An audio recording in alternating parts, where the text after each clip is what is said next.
Welcome, everyone. I am Jeremy Beer, CEO here at American Philanthropic, and I think people are probably still filtering in to today's Scotch Talk, on which I should say we are going to be talking about strategic development planning. I don't think we described very well, actually, for this particular Scotch Talk online on our website or in the email exactly what we're going to be talking about.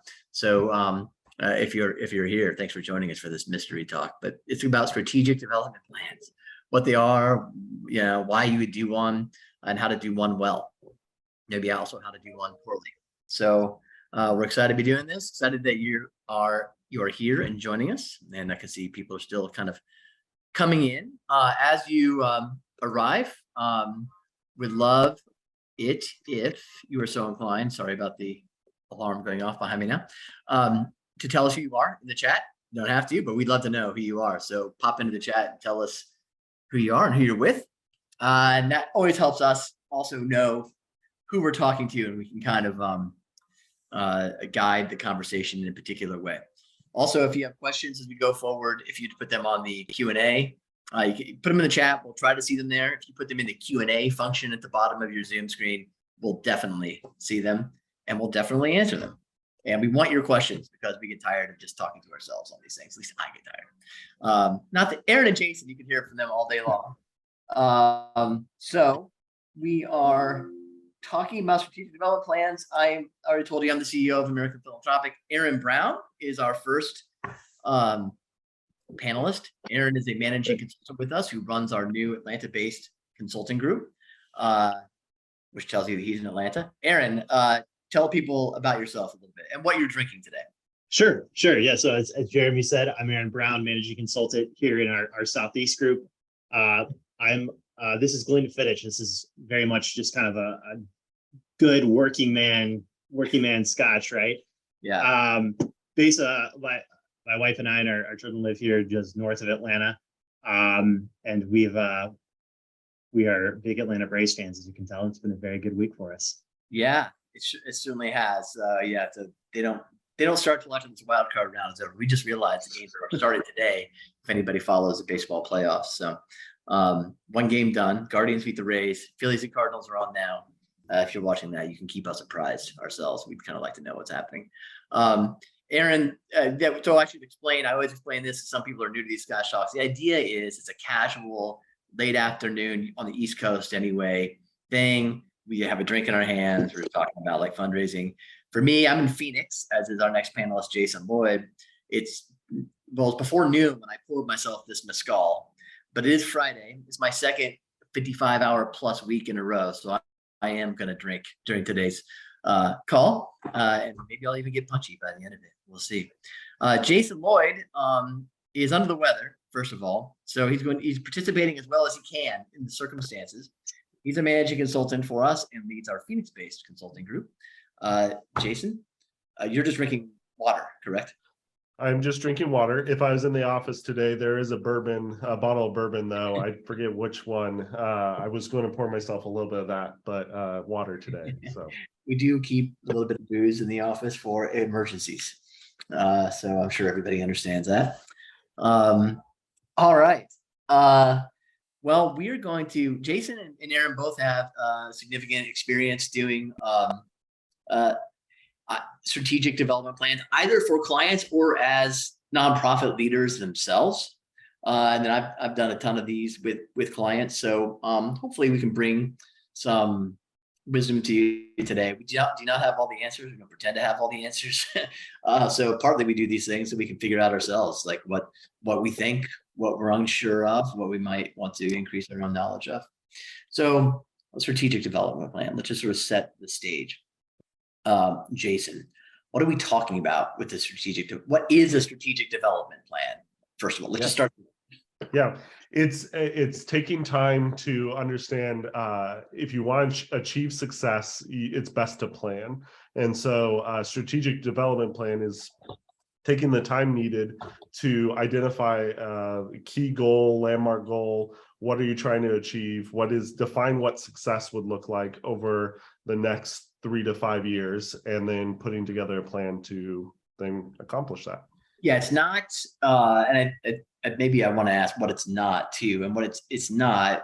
It's not a wish list. A strategic plan is not a like, here's 6 things we want to do in development. Then we're only talking about development plan here, to be very clear. We're not talking about an overall overarching organizational strategic plan, which we have lots of thoughts about too, if you want to ask us about them, but just for development, just for advancement, fundraising. What are we going to do to get our organization from where we are now to where we want to go? Why would we do this, Aaron? Why do you do a strategic development plan? Yeah, sure. So Jason hit on it. It's almost cliche to say, but you're not going to get where you want to get to without putting a plan in place. And there's so many angles and so many aspects to fundraising, right? If you have a goal, and you should, over the next 3 to 5 years on where your organization wants to be as far as your fundraising goes, you have to have that path of how you're going to get there. You said it's not a wish list. That's 100% right. You can't say we want to be a $10 million organization and just hope that you're going to get there by things dropping out of thin air, right? That's going to take, especially if that's, I don't know, twice the size that you are currently, and you want to get there in the next 4 years, you're going to have a very well laid out path on how you're going to get there, from upgrading current donors, bringing in new donors. How are you going to do that? There's multiple fall underneath that. And you have to have, it's a plan, right? But the action is what matters at the end of the day. You have to have all the pieces in place to actually execute on it. And that takes time and thought as well to put together. That's the importance, right? You have a target. Yeah. You have to have some, again, the guideposts in the path to get there. And that's what this is. You got to clarify the path, and it has to be it's useless if it's not practical, and therefore, so again, it's not a wish list. And what we need, of course, inherent every time we're talking about strategy with something strategic, what it means is that you've made a choice to follow a certain path and not another path, correct? Mm-hmm. Like Aaron, so we're choosing between options here, right? That's what makes it a strategic plan. Right. Yeah, that's right. That's right. And that's not this, a 5-year, example, or I guess that's a 4-year in my example. That's not to say you're not going to tweak things as time goes on. Things are going to change over 4 years. But ideally, you're laying this out and you're saying, this is what, and unless something, out of left field you weren't expecting absolutely forces your hand on something, this is what you're sticking with day in, day out, month in, out, year in, year out, right? This is how we get there. I think we kind of touched on this, but it's what points everybody in the same direction. It's something that the leader, particularly the director of development or VP of development, whatever their title is, can point to anytime someone on their team, or I think we see this often, someone not on their team says, well, I think we should do this. Wouldn't this be a great idea, right? They can come back to the plan and say, no, here's how we get there. This is not a part of it. It's not a bad idea, but it's going to distract us from this. It's going to cost us time and resources. It's going to deviate us. That's not what's going to get us to the goal we want to get at the end of the day. Jason, let's get down to some specificities so people understand exactly what we're talking about. What are some strategies that are often included in a strategic development plan? Let's say, again, for an organization that's going from $2 million wants to go from a $2 million organization to a $4 million organization in 5 years. And we can get into more detail. Exactly, we'd have to ask a lot more questions than just that, right? But what are some strategies we often see? I like to call it building the funnel. Like you're building a funnel, and then you're cultivating, and then you're upgrading or going deeper. So the core strategy is to build the funnel. That's acquisition. It's how do you reacquire donors that are in your house file list. It's how do you get new donors, either from direct mail or other sources, digital events, whatever. What are the vehicles that drive the acquisition and reacquisition strategy? That's building the first stage of the funnel. Second stage, the cultivation. What tools, tactics do you have to build those relationships and ensure that those donors that you acquire stay in your pipeline and give to your organization? And then finally, how do you get them to upgrade? What are the donors that came in at a certain level that you've been cultivating and that are in your file and ripe for not just in-person meetings, but that truly care about the life, mission, and vision of your organization and want to give even more? And so trying to find strategies and different tactics to upgrade those donors. So Okay, I put those let's break. So any strategic development plan can be built around those three things. You can say, Yeah. what are we going to do around acquisition? What are we to acquire the donors we need to get where we want to go? And that's going to differ based on your goals. So put a pin in that. You got to start with a goal. If you don't have a goal, you can't have a plan. Yep. Oftentimes where people need to start is like, what is our goal? And oftentimes that's a difficult thing to get to. But let's say you have a goal. What are we going to do on acquisition? What are we going to do on cultivation? What are we going to do in, we'll call it upgrading. There's probably a more elegant term we can use there. So, but you're still going to be choosing particular strategies, and within strategies, particular tactics for doing each of those things. Acquisition is not a strategy. Exactly. That's just a, you have not yet achieved strategery, to quote our former president, just by saying we're going to do acquisition.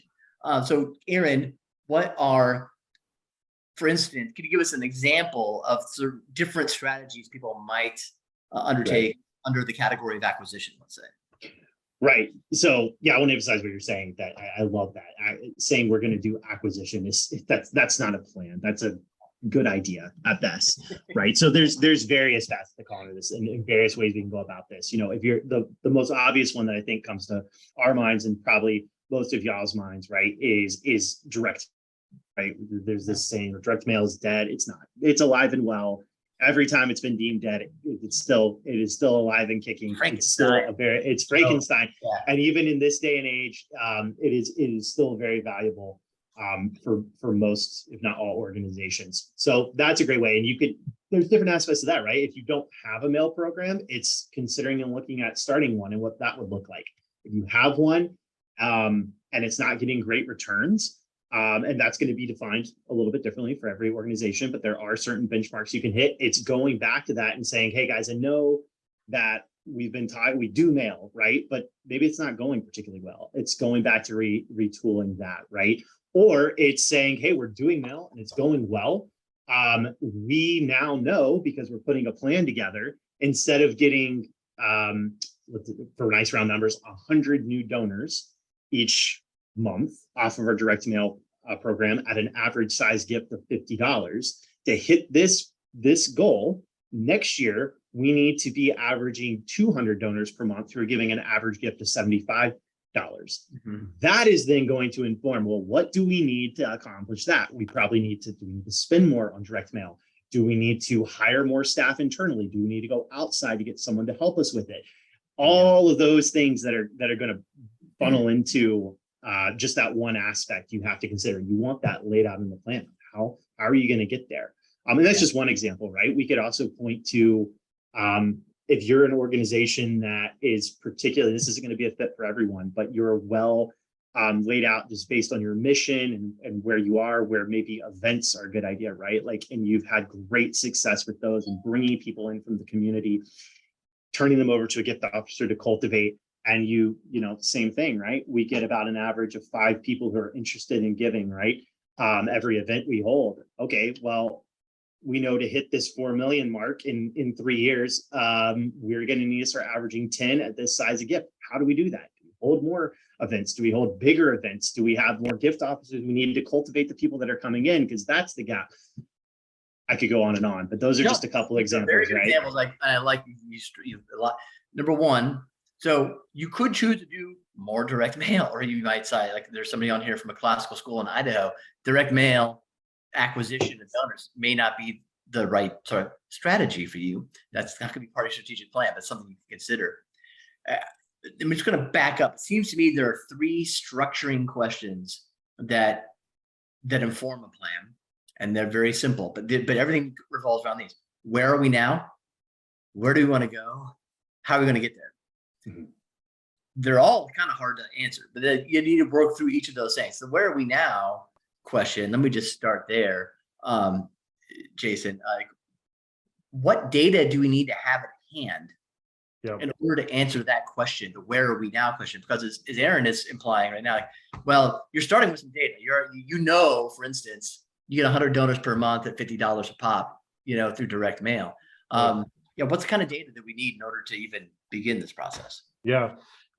Your donor data, it's as much data as possible helps this planning process.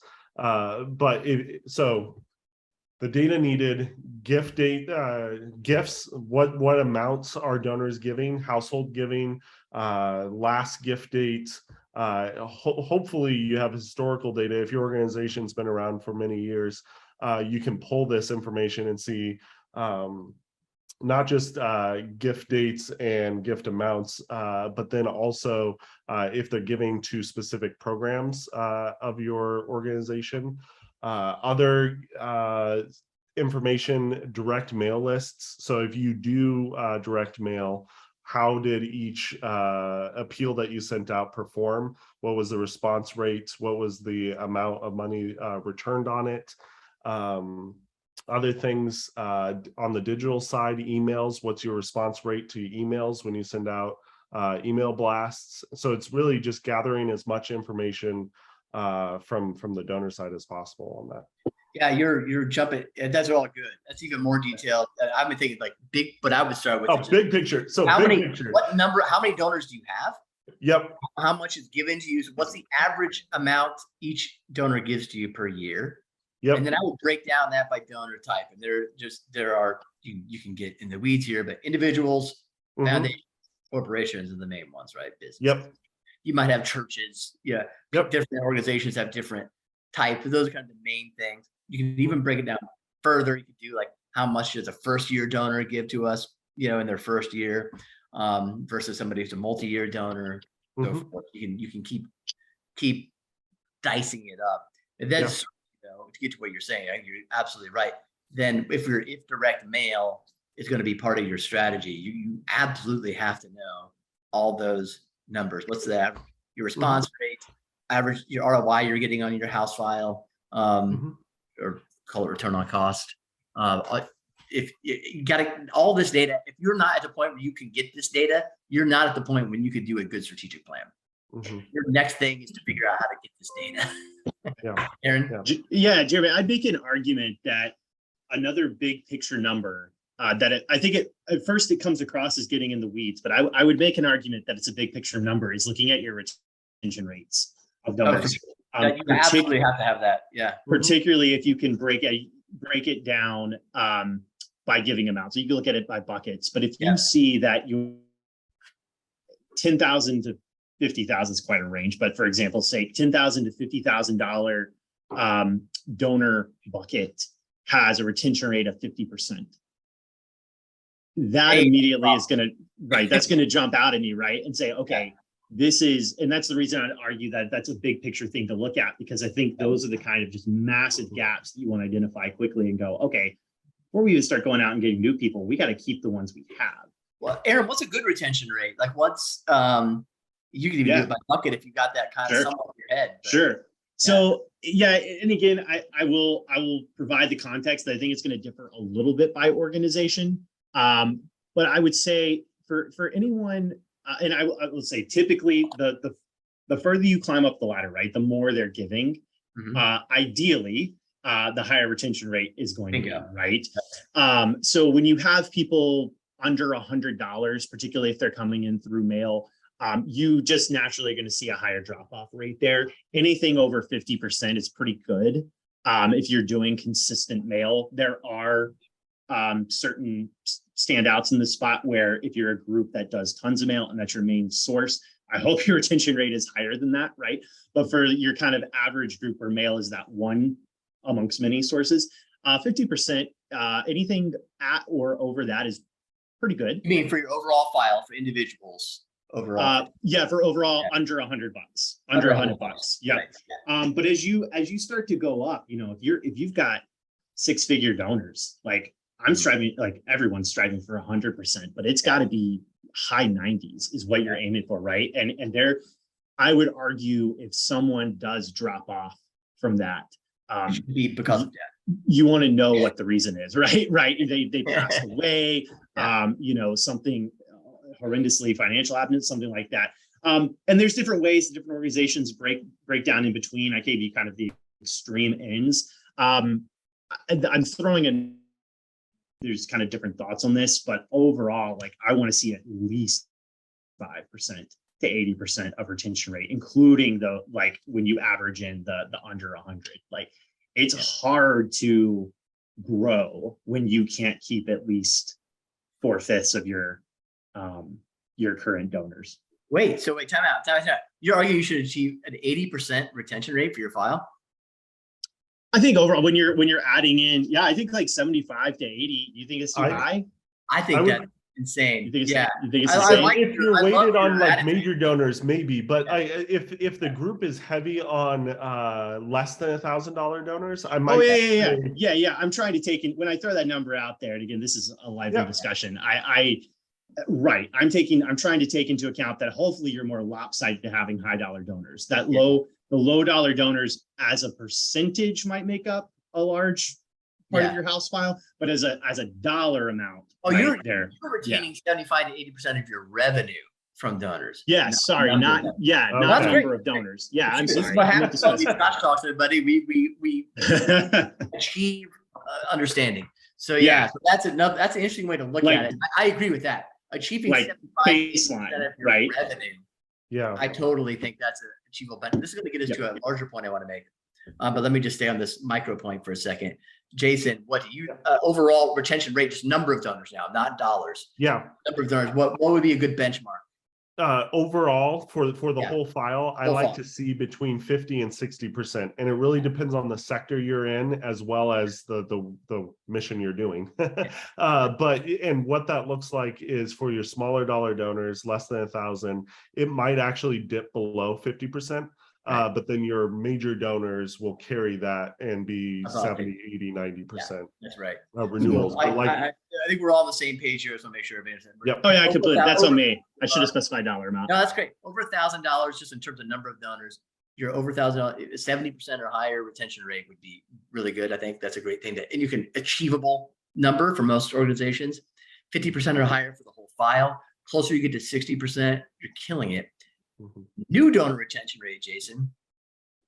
New donor retention rate. New donor retention rate. I like to see. Yeah. I like to see. I like to see around 30%, which sounds low, but with the groups I work with, as well as studies I've seen, 20% is kind of the norm of new donor retention rate, and so it depends again on sector and organization, but those are the numbers we see. But 30% for new donors.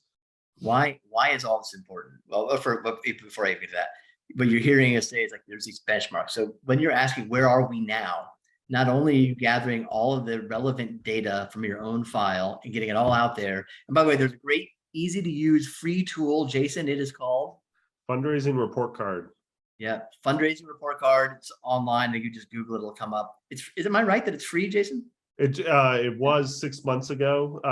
We use a paid version of it, so I haven't checked, but it's not expensive, and it will slice and dice and visualize your data for you pretty easily. You don't have to invest in a very fancy Tableau system if you don't have one. You can just take every gift from your file, it just pop it in that sucker, and it'll answer a bunch of questions for you. So if you're not familiar with this, it's very useful.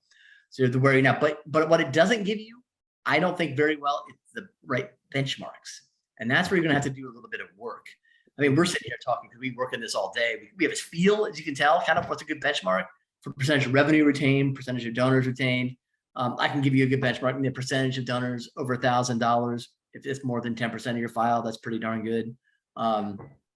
Assuming that you want it to be more, Aaron wants it to be more lopsided in that direction.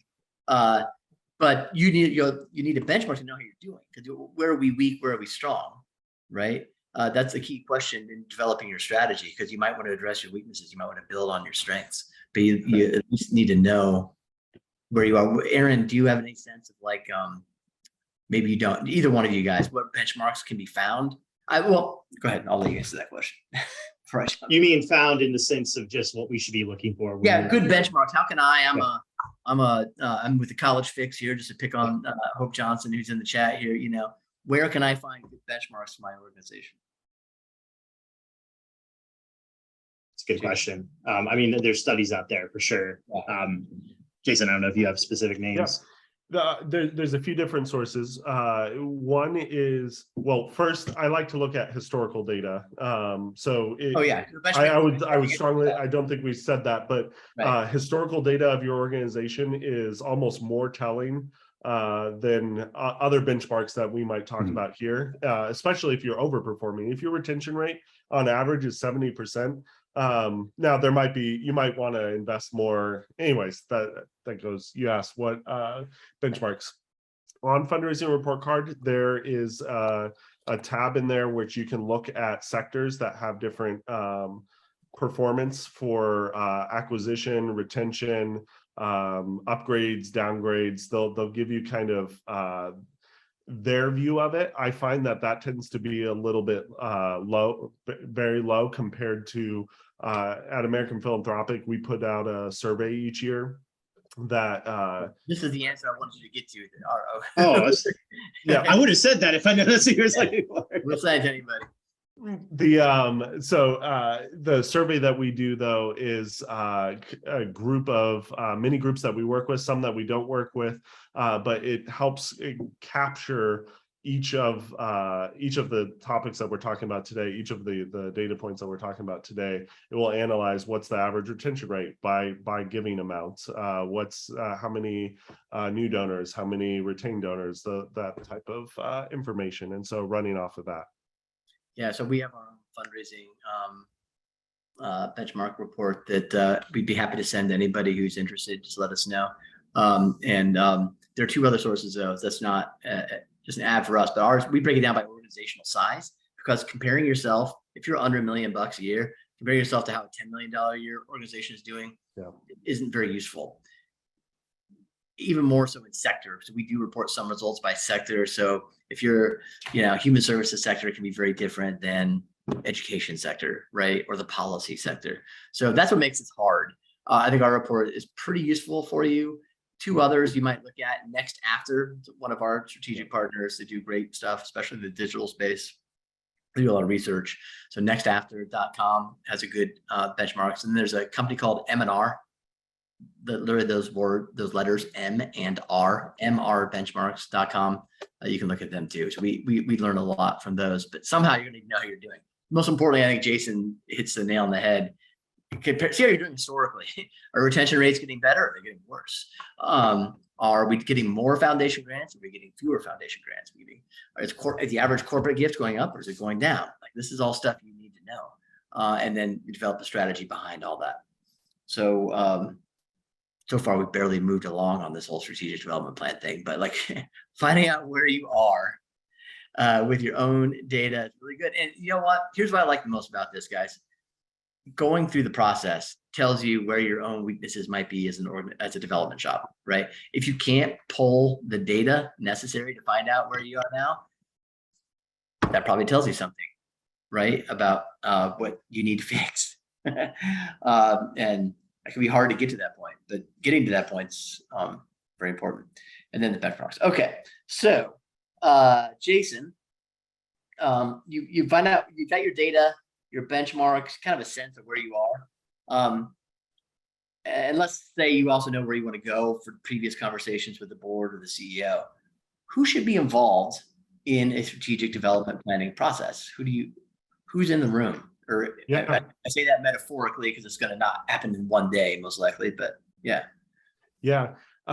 It's usually the head of the organization, and then any advancement staff, head of the organization.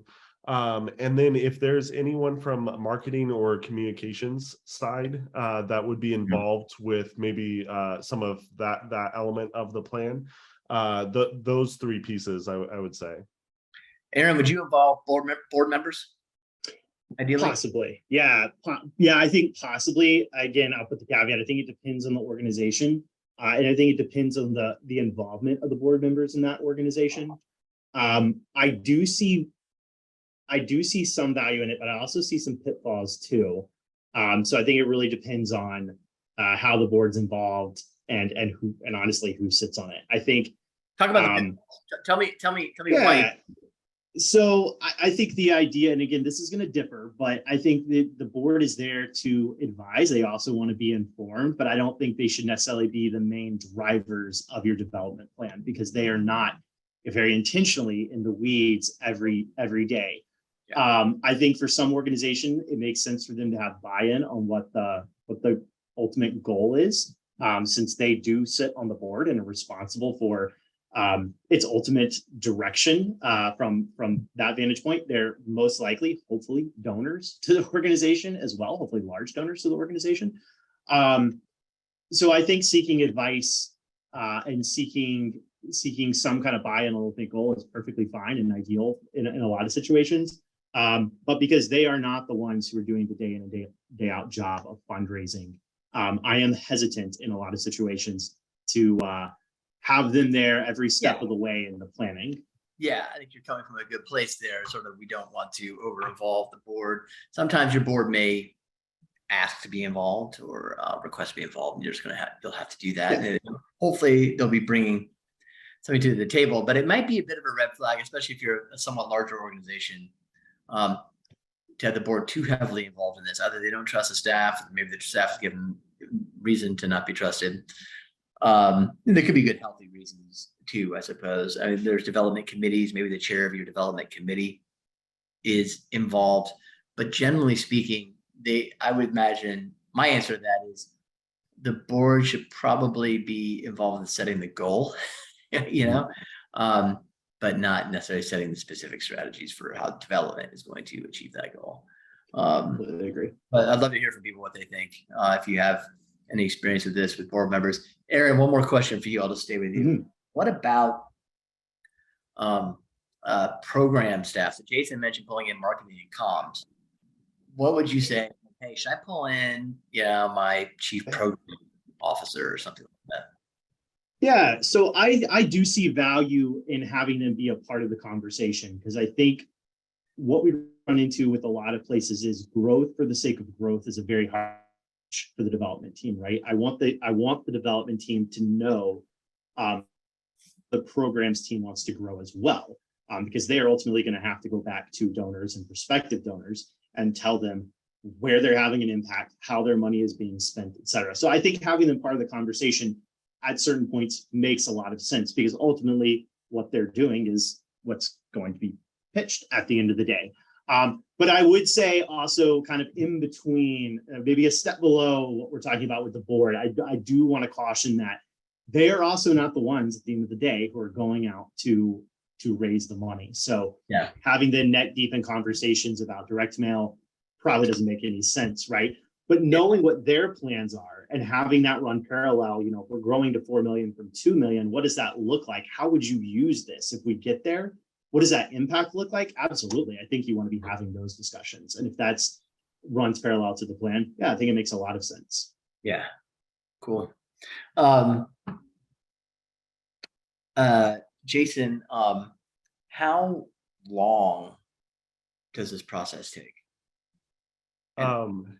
It takes a lot longer than I think many people realize. 3 to 4 months is what we've kind of honed in on, trying to get Again, we're not talking about, let me just make this clear, we're not talking about your annual fundraising plan. We're talking about sort of an overarching one that would take you to kind of sit above everything else for the next 3 to 5 years, correct? Yes, 3 to 5 year plan, 3 to 4 months. And the reason why is because you need to do due diligence with looking where you are at, and that takes time. And it takes time to plan. So those two things, the annual plan, you can do that much faster, but for a strategic development plan, 3 to 4 months. There's ways to do it a little faster, but that's kind of what I've seen. I try to do it in 45 minutes of my flash plans, my patented flash plans on the whiteboard with clients at our trainings. Those are a lot of fun. I enjoy that, but I admit that there's much information that's omitted in a 45-minute strategic development plan. Who is the audience? Let's keep sort of these. Who should I keep in mind? Who's the audience for this plan ultimately, Jason? The audience of the plan is the advancement team. It's the ones. Well, I would say maybe the board too, but it's the path to get there. But it's a good plan is not one you just put up on a shelf and tell the board each quarter we're doing this. It's one that is a living plan that is looked at and used on a monthly basis and quarterly basis. So the audience is very much the advancement development team. How do you make it living? This is a problem. I think a lot of people, maybe some people have never done development. If you haven't, you can imagine what the issue is. You go through the process, you write up the plan. Oftentimes, when we do them anyway, it's like it could be anywhere from 10 pages to 100 pages, not even lying, with a lot of appendices and so forth. But it's a fairly robust document. How do you make it living? How do you make it so it's not a dead document right away? How do you do that? Yeah, I like to assign an owner. So make sure that the owner isn't the head of the organization either. So someone in the fundraising department who's the owner of making sure this is tracked. But then on top of that, scheduling quarterly check-ins and semi-annually doing a deep dive of where you are at in the plan. Do you need a pivot? Do you need to change tactics? Very often you will need to pivot. The goal won't change, but you might just need to pivot slightly. And so that's common. So semi-annually doing that, quarterly reviewing your major tasks. Are you on track with your major tasks? And then making sure that each person on a monthly basis is just meeting the goals that are going to be reported upon each quarter. And you can use platforms like a task management system. Yeah, I think that's the biggest thing, Jeremy, is that if the plan lives in a Word doc or a PDF or PowerPoint, but doesn't get put into whatever you're using as a task management system, ClickUp, Asana, Todoist, whatever it is, you're not going to be as efficient with accomplishing those tasks. So because the plan should really kind of structure the management of the department, it seems to me, at least at a high level, if not maybe even the sort of mid-level, and it's hard for that to happen if it's just stuck in a document or a PDF. So do you have a recommendation on this? By the way, we have no dog in this fight, so it's not, but do you have a favorite digital platform you would suggest for this? For task management? I've had great success with ClickUp and Asana, those two, because they're interactive, collaborative.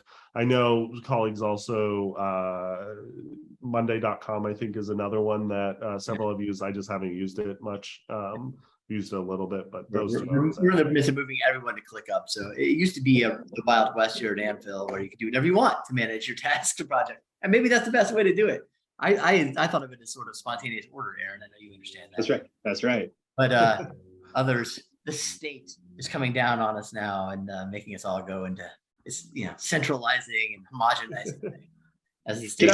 Can I add something to what Jason was saying too? I think another, I agree completely. I think one other aspect to make it a living plan, to something that you come back to, is getting that buy-in from the development team. If you're the leader of the development team, getting that buy-in from your staff. I'm not saying that you are the one ultimately making the decision, right? I'm not saying they even necessarily have to agree personally every single step of the way of the direction, but they feel listened to, because they are genuinely listened to when you're walking through this, right? And that when you're discussing goals and things that are going to be ambitious, they feel that buy-in from the first step, because it to not come across, guys, I put this plan together, here you go, do it, when they had no say, and they look at it and go, some reactions could be, there's no way. There's going to be others who go, I would not have done it this way at all. Whether they're right or wrong, that's still the plan you're going to land on. But the optics and I think the attitude towards it, getting that buy-in early on, is going to, when you 100%. Call them back to the plan, is going to be so much easier to do, rather than them pushing against it every time you bring it up, right? It's a great point.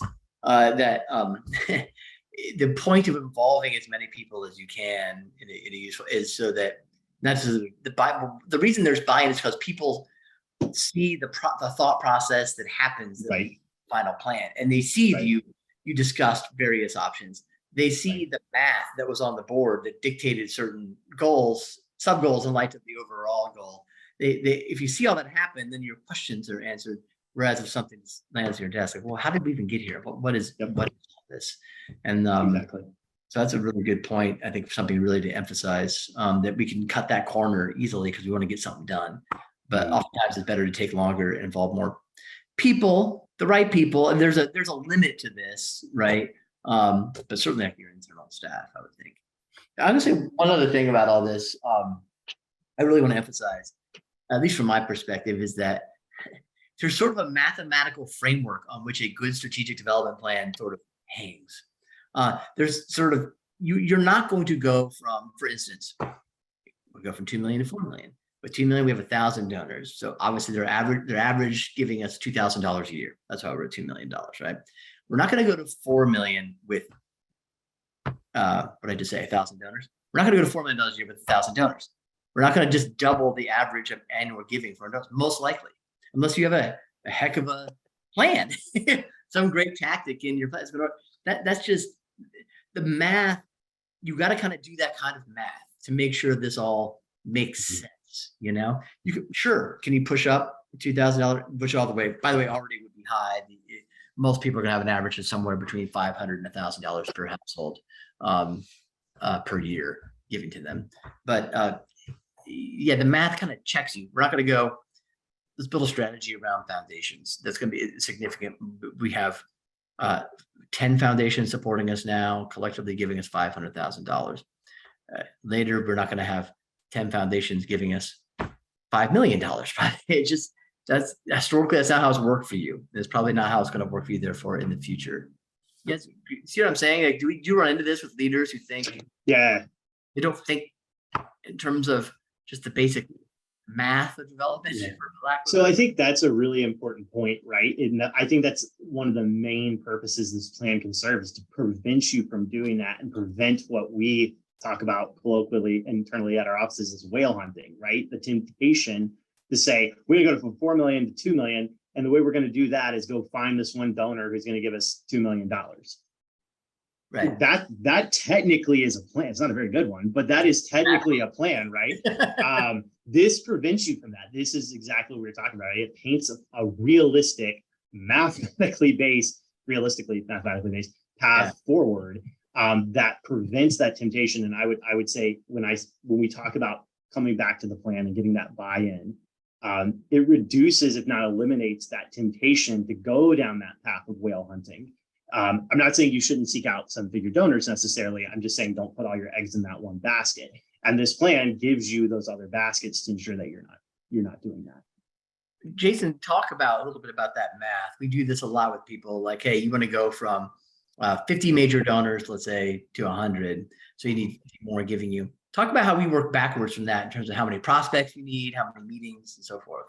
Yeah, and this is where it goes back to the benchmarks, like what's your retention rate, what's looking at all of that. It's really, you go by giving level and you go, okay, you assume 50% retention. So you're going to lose some donors, but it just pause you right there. I mean, that's the first key thing people forget. They're like, oh, we have 20 people in the $10,000 to $25,000 range. So next year we'll have 20. Now we need to get 5 more. But no, next year you're going to have 14. Because you have a 70% retention rate, let's say. So I just want to kind of point that out. It's a really, it's one of the math pieces people often miss. Yes. Yeah. And then with acquisition too, each organization usually acquires new donors each year. But let's say one of your goals is to invest more in direct mail. You then need to assume you're going to acquire close to the same number without the investment, but then with the investment, look at, okay, how many mailings can we do with that investment? What's the quantity size? What's the average response rate? And then put that kind of in a formula.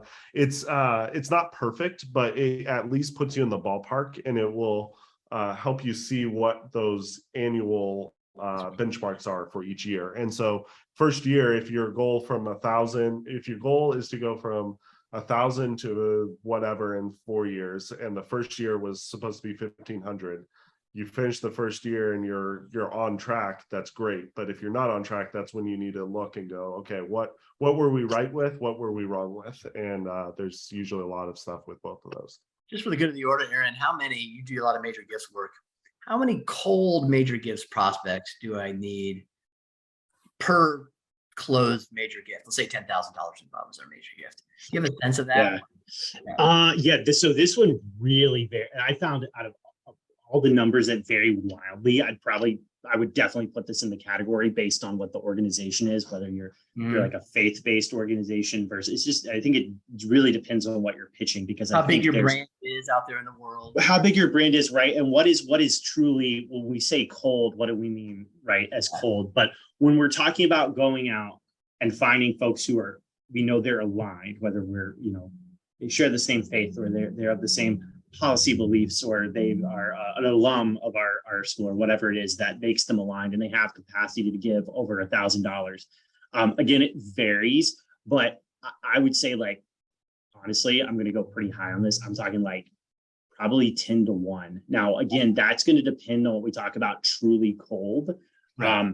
But yeah, in order to get one of them cultivated and in the door, you're probably going to need to approach about 10. And it's not to say from that initial 10, when you get 9 no's and 1 yes, you abandon those 9, right? You want to keep them, but within the span of, like, say 12 months or something like that. It's a fairly lopsided ratio. That's just the nature of fundraising. So, right, if we want to raise $50,000 more, $10,000 gifts from 5 different donors, we're probably going to need to go after about 50 donors who have that alignment and that capacity.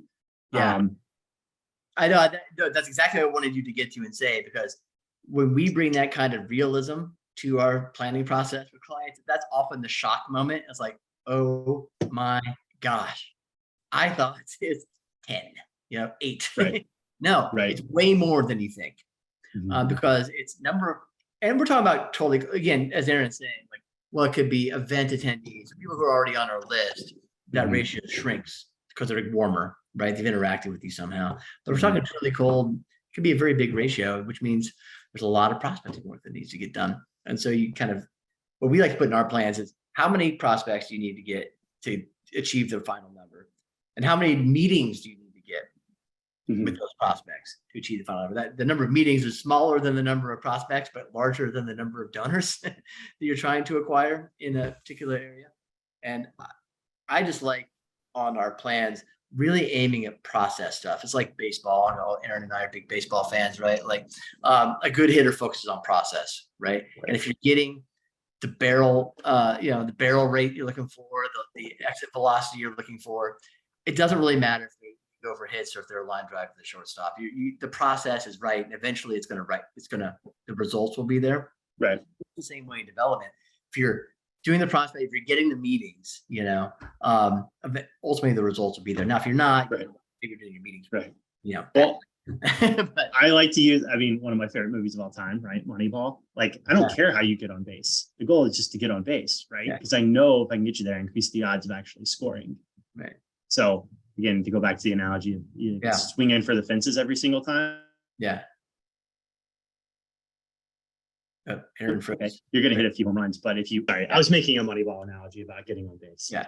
No, but you're right. I think so the process here to me is like, focus on meetings, focus on contacting cold prospects. If you got the numbers right there, they're large enough, results will show. Usually when we see people struggle in that sort of area, it's because they're not reaching out to enough people. So we're getting very much in the weeds here, just on major gifts, but that's all part of your planning. Your plan isn't just like identify the results you need. It's like, what are the process benchmarks to hit to get to the results, right? So let's talk, Jason, about as we're getting sort of towards the end here. One way to think about any strategic development plan is, what are we going to do around acquisition to reach our goal? What are we going to do around cultivation? What are we going to do around upgrading? That's good. I really like that. You can, because then within each of those areas, then Jason, what are the areas of fundraising activity you'll look at? Like, do you know what I'm talking about? What are the things you should consider? What are the options available to you? Yep.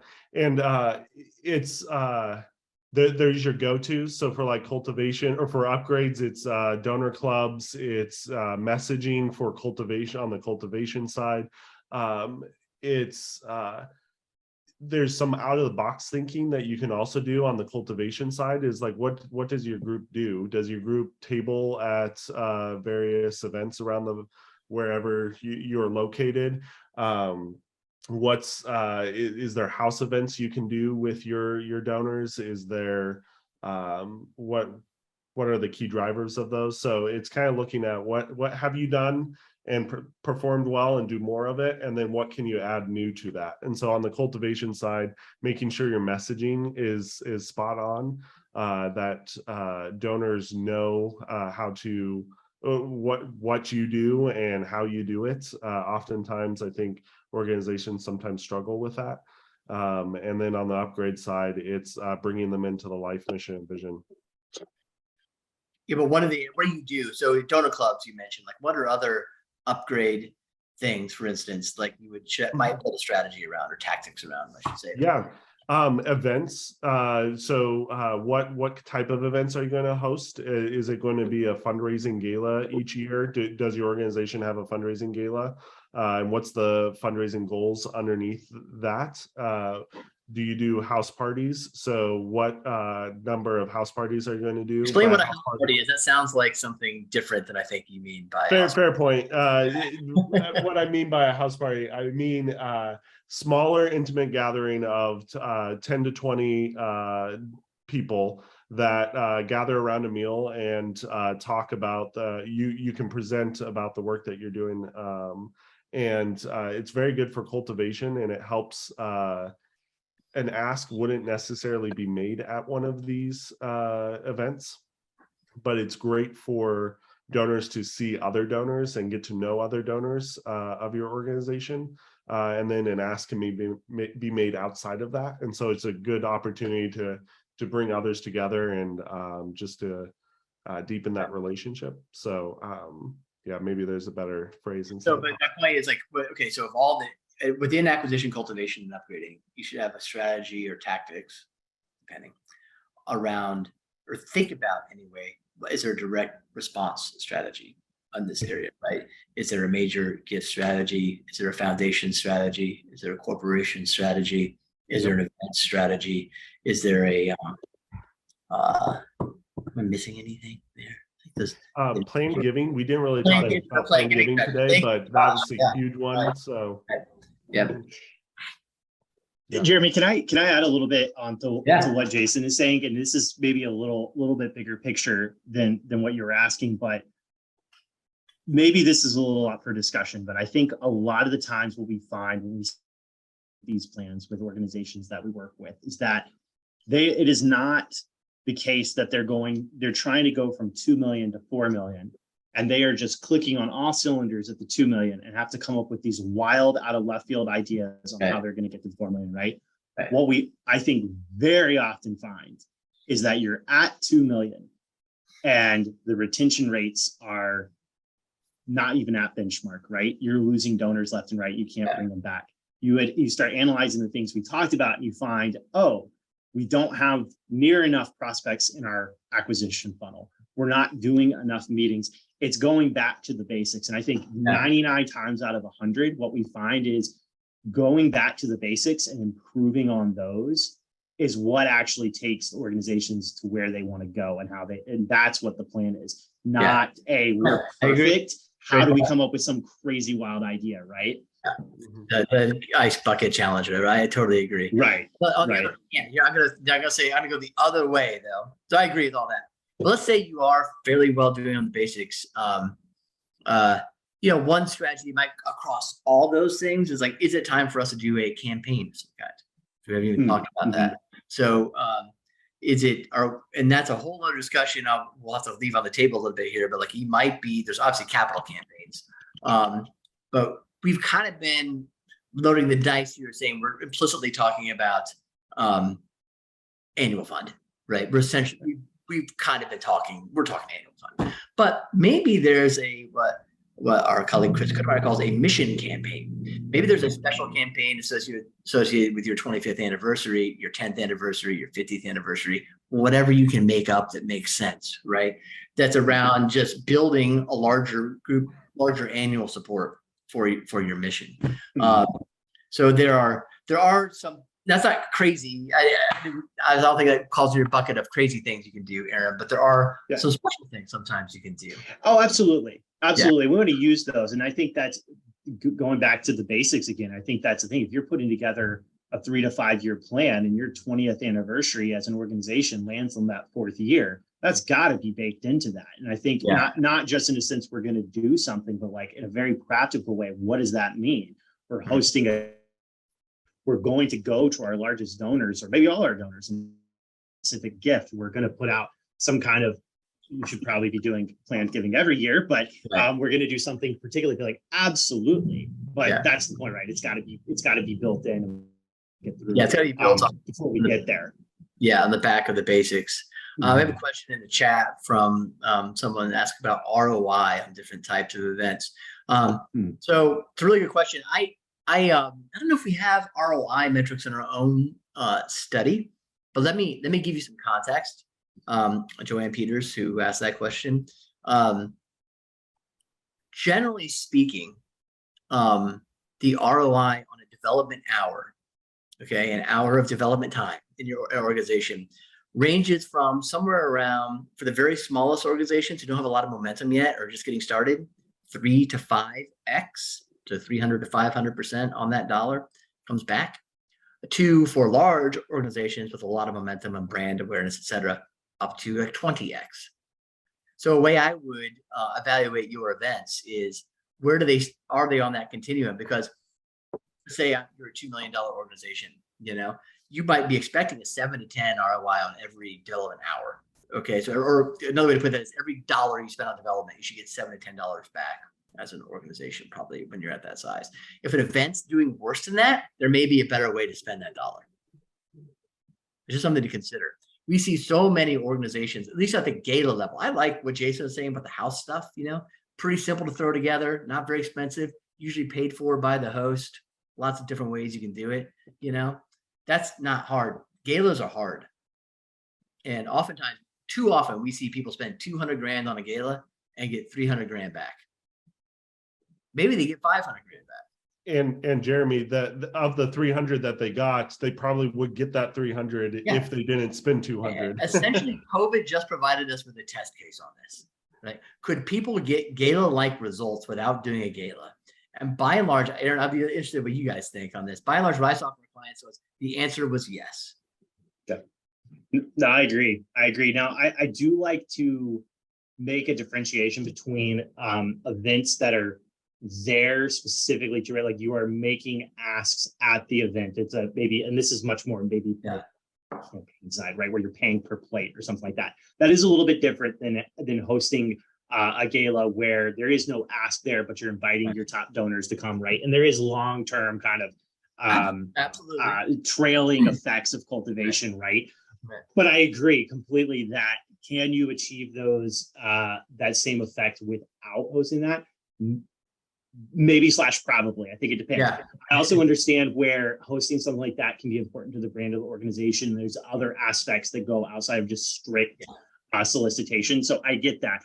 But I do caution groups, because I think there's this temptation, especially for newer groups, to go into kind of, I like to call it the bake sale mentality, right? Well, why don't we just host this and we'll net profit off of it? And there we go, we fundraised. And I think a vast majority of the time, particularly for smaller organizations, there's more effective ways to get dollars in the door than that. And again, if you're trying to build your brand, there are effects. I agree. I want to clarify. I do too. And oftentimes it's very important for donor acquisition. But be very clear what you're trying to get out of a gala, and be good about be rigorous about how you measure that effect versus other stuff you could have done. There's an opportunity cost with the gala, and usually when we have groups tell us spend 200 grand on it, they're not even factoring in the time, which is like a full-time personnel staff who all they do all year is plan for the gala. And then you pull in a development director who loses 2 months of her time as the gala gets close. And it just cascades. It's like, man, if that gala gives you back 2 million on the 200 grand, great. If it doesn't, if it's 400 grand, I'd look into adjusting. That's all. We got us into the weeds, Joanne Peters, but thank you. I like those weeds. Jerry, I really like what you said about know why you're doing it. I think that goes back to the ultimate, what we were saying at the beginning, right? Like if this is baked into your plan because it's your 20th anniversary and hosting a gala makes a ton of sense from all aspects, great. It's there. but know why you're doing it. This is where the plan comes in, right? So if someone gets a wild idea 2 years down the road and says, we should host whatever, you can go back to the plan and go, actually, that's not what's going to get us where we want to go. It's going to take us completely off course, expend all kinds of resources and time with no anywhere close to guarantee that's going to bring in what we think it's going to bring in. Yeah. So know why you're doing it. I love that. All right, we're at time. Brian, by the way, thank you for that comment. Yeah, so I've seen that too. There's a lot of nonprofits not going back to that, having seen what happened during COVID. And it's a dynamic system we're living in. So if fewer people are doing them, you might want to go back to one, because the more of the ground is cleared. But that's great. Thank you everyone for being with us. If you are interested, we have 2 master classes coming up. One on planned giving on November 3rd, one on capital campaigns on November 10th. To find out more, there's a links that my colleague Caitlin is putting into the chat right now. That link right there will take you to it, americanphilanthropic.com/events. Yeah, we have things coming up. We always have things coming up. Love interacting with you all. Thanks so much for being here today, and have a great weekend, everyone. Thanks, Aaron and Jason. Appreciate it. Appreciate y'all. Thanks, guys.